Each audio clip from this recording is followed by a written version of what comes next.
The Prime Minister says he's isolating for 5 days after being exposed to COVID. Justin Trudeau says his rapid test result was negative. Prime Minister saying that he's feeling fine and will work from home. Question is, why would Prime Minister Trudeau not stand up for working people?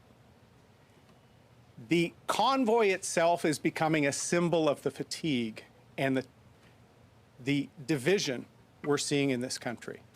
The small fringe minority of people who are on their way to Ottawa or who are holding unacceptable views. I believe that we must respect the Constitution. It's all about our Constitution. We have a good Constitution, a great Constitution. The problem is politicians don't respect our Constitution. Everybody must be equal before the law. And we know that everybody can spread the virus, the vaccinated people and the unvaccinated people.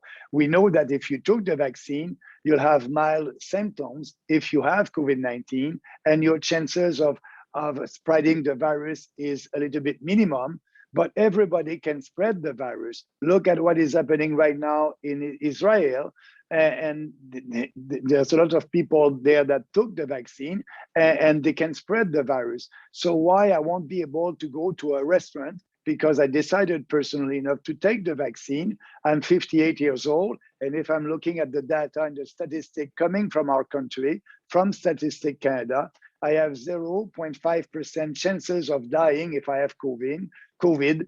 So my survival rate is 99.5%.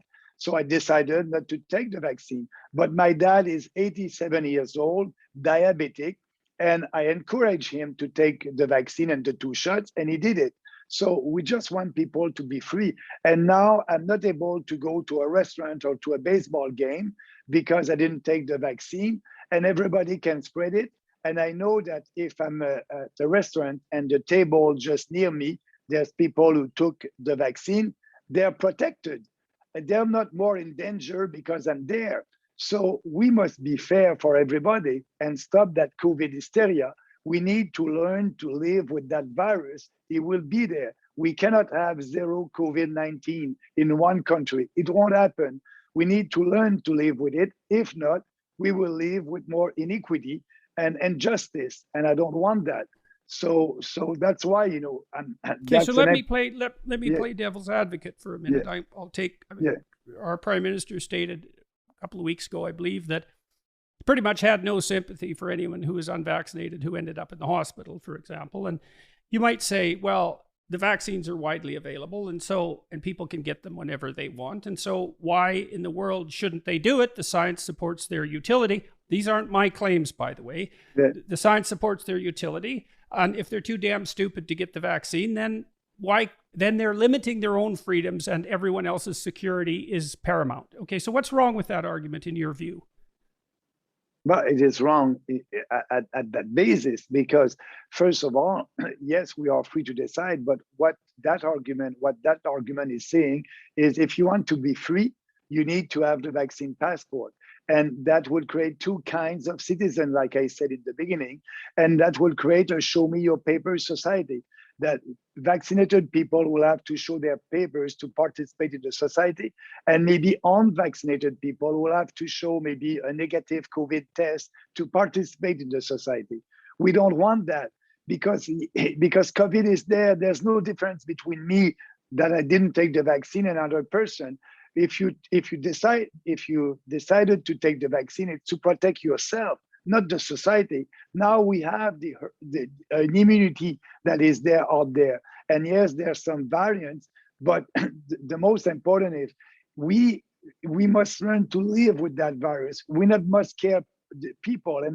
And now you have that narrative, not only in Canada, in France, like you said. Macron said, "Je veux emmerder les Français. I want to piss them off," the one that didn't have the vaccine passport. So it's very dangerous, and I hope that more and more people are coming on our side. And that's in Toronto last weekend we had a lot of people, family, and now the vaccinated people are coming and are saying like us, enough is enough. we must stop that. And we are not in a communist country in Canada, but with these leaders, Trudeau and all the provincial leaders, they are acting like authoritarian politicians, despots. You know, I never was able to imagine that in my own country. But now we are fighting for our way of life, for our freedoms.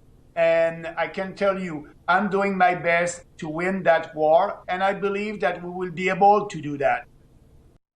A federal party leader and vocal lockdown opponent has been arrested in rural Manitoba.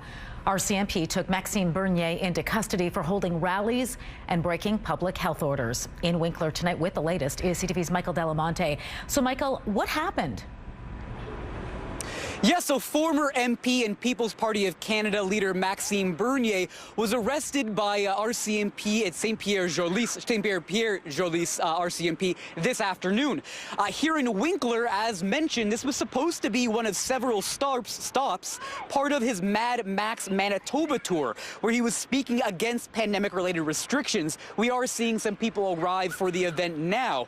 Obviously, though, Maxime Bernier's arrival and his speech tonight was cut short when he was arrested by RCMP officers. Via Twitter, Bernier's team actually released footage of the arrest. Right now you're under arrest under the provincial health orders. Okay, so if you can just put your hand behind your So that is Bernier being arrested by St. Pierre-Jolis RCMP, charged with breaking gathering rules under the Public Health Act and for failing to self-isolate when entering Manitoba. RCMP say he was also arrested to prevent the continuation of an offense. Manitoba Justice also confirmed these details. Bernier's team has called it a wrongful arrest, and the Justice Center for Constitutional Freedoms, a right-wing organization, said it will be representing Bernier in court. We needed to know who was entering the country. What kind of people were they? Where were they going? That was all work that only the Stasi could do.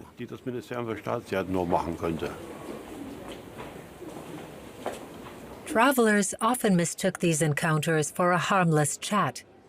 But to the Stasi agents, this was a tactical method for filtering incoming traffic. Inconsistencies in someone's travel documents were cause enough to pull them out of line and have a talk with them. If that someone was politically relevant, the corresponding reports were prepared and forwarded to the relevant departments within the ministry.